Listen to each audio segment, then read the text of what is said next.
Estamos de volta com os donos da bola aqui na Rádio Bandeirantes para falar do Corinthians, que hoje, né, meu caro Pedro Ramiro, teria um jogo treino contra o Santos na Vila Belmiro. Você trouxe em primeira mão que esse jogo treino não aconteceu, e para a audiência rotativa, fale novamente, né, o porquê não aconteceu esse jogo treino e o que o Corinthians fez nesta sexta-feira, já que não conseguiu encarar o time do Santos. Vamos lá, então, para explicar melhor sobre o que aconteceu, estava tudo certo para acontecer hoje.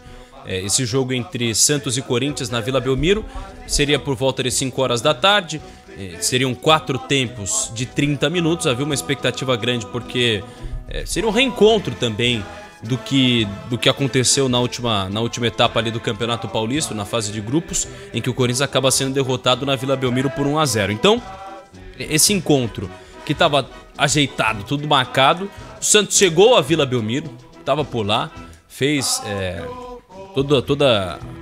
estava ali do lado, mas fez todo o trajeto do CT ao estádio, e o Carille estava lá, todos os jogadores, mas o Corinthians, que saiu por volta de 1 hora, pouco depois do meio-dia, pegou um trânsito danado no meio do caminho na Via Anchieta por conta de um problema de congestionamento. Houve um acidente por lá, em outros veículos que não tinham nada a ver com o ônibus do Corinthians, e aí o clube alvinegro não conseguiu descer a Baixada Santista, não conseguiu ir à cidade de Santos. Então optou por cancelar o amistoso, o jogo treino, né? E voltar ao CT Joaquim Grava. Tava tudo certo, tava tudo tranquilo. Então o Corinthians cancela esse jogo treino, por enquanto não vai remarcar, poderia até tentar para o fim de semana, mas eu acho que até que eles vão dar folga para alguns atletas no fim de semana, então isso não vai acontecer. O Corinthians deve voltar a campo em um amistoso na semana que vem, diante do Londrina, também no estado do Paraná. Deve ser no Estádio do Café, ainda não está confirmado, mas está tudo encaminhado para ser no Estádio do Café, em Londrina, no norte do Paraná, uma das cidades, a segunda maior cidade do estado do Paraná.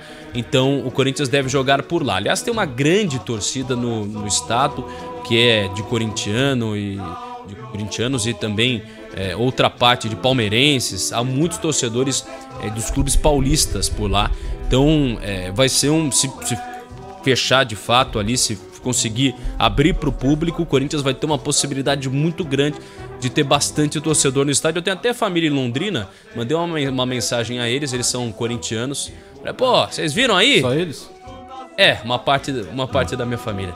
E aí, assim, nem sempre todo mundo segue o que a família torce, né? Tem palmeirenses na minha família, são paulinos, santistas. Assim, mas ainda bem que, né? Não, aqui é Ponte Preta. Mas eu e Paulo do Vale. Canta o hino da ponte aí. Estandarte desfraldado, preto e branco é sua cor. Isso, hein? Você viu? Decorei, já sabia que você ia fazer essa.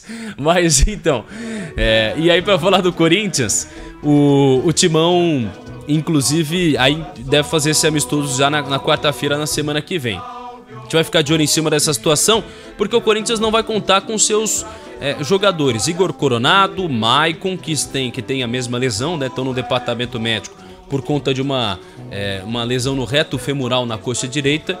E aí o Paulinho pode voltar a ficar à disposição e ao técnico Mano Menezes. Estava pensando no Mano Menezes, porque eu ia falar também sobre a multa do Mano Menezes daqui a pouco.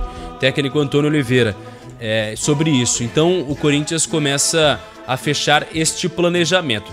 O dia a dia tem sido bem tranquilo no Corinthians nesses últimos períodos.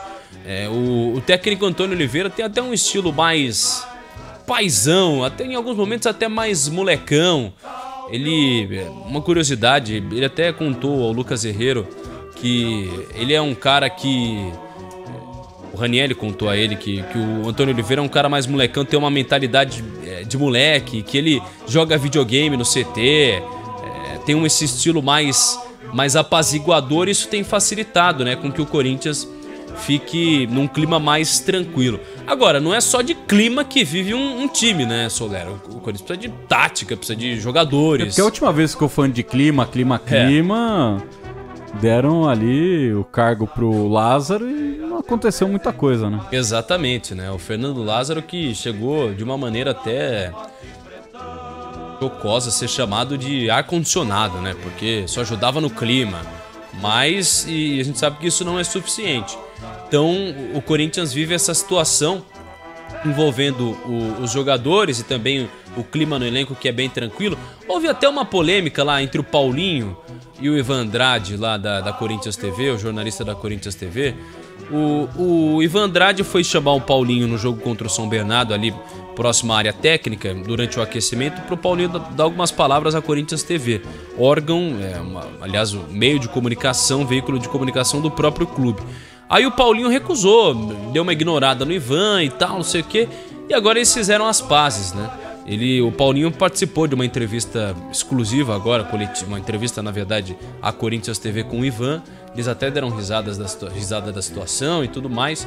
Então tá tudo certo, tá tudo tranquilo com relação a isso. É uma polêmica até meio vazia, né? Uma situação meio vazia. Mas aí o Corinthians já liberou toda essa situação, não tem mais nenhum problema. Agora, ainda falando sobre desfalques, o Fausto Vera segue como desfalque, tá?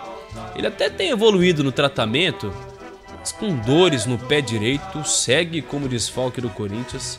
Então não temos novidades com relação ao próprio Fausto Vera, um jogador que custou 40 milhões de reais à equipe alvinegra. Aliás, só falando também de dinheiro, vocês falaram de dinheiro, o Corinthians é o segundo entre os 4 grandes clubes de São Paulo a receber mais multas financeiras do Tribunal de Justiça entre 2023 e 2024. Foram 12 infrações, né? O time só está atrás do São Paulo, que foi multado 25 vezes no período. Esse é um levantamento da ESPN, que eu até puxei aqui. E uma dessas multas aí foi a do Rubão, da última vez, por conduta antidesportiva no jogo contra a Ponte Preta, que ele ofendeu o Matheus Delgado Candançan. Por isso ele pagou o vidro lá? Eu não sei, eu acho que falou que ia pagar, mas tem que pagar, né? Ele quebrou o vidro na Arena Barueri. Esse é o problema, né? Falar... Tem uns 20 anos aí que falam muita coisa que vão pagar e não pagam. Vale até a gente apurar isso aí, porque eu confesso que eu não tenho essa informação, mas ele falou que ia pagar, ele assumiu a autoria, né? E a gente até trouxe aqui, você, Soler, e eu trouxemos naquela transmissão de que depois o próprio delegado César Saad da Polícia Civil falou que o Rubão admitiu e tudo mais. O Rubão depois fez uma publicação. E então é isso. Aliás, sobre essa questão do Rubão, ele chegou a ser afastado por 15 dias de jogos do Corinthians. Ele e o Fabio Soldado, depois daquela situação. E aí o preparador de goleiros do Corinthians, Luiz Fernando Santos, também foi penalizado por 3 jogos de suspensão. Não houve o pagamento da multa, já que o Corinthians depois foi absolvido no caso. Então, o Corinthians vive essa situação, um clima bastante tranquilo por enquanto. Afinal, volta a campo na semana que vem. Aliás, daqui 2 semanas, na estreia da Copa Sul-Americana, né? Vai ser contra o Racing no Uruguai. Um grande desafio para o Corinthians, nunca conquistou uma Copa Sul-Americana. Tem o Racing do Uruguai, o Nacional do Paraguai e o Argentinos Júniors para essa disputa de Copa Sul-Americana. No ano passado acabou parando no meio do caminho na semifinal contra a equipe do Fortaleza. Desafio gigante para o Corinthians, que só volta a campo oficialmente na primeira semana de abril.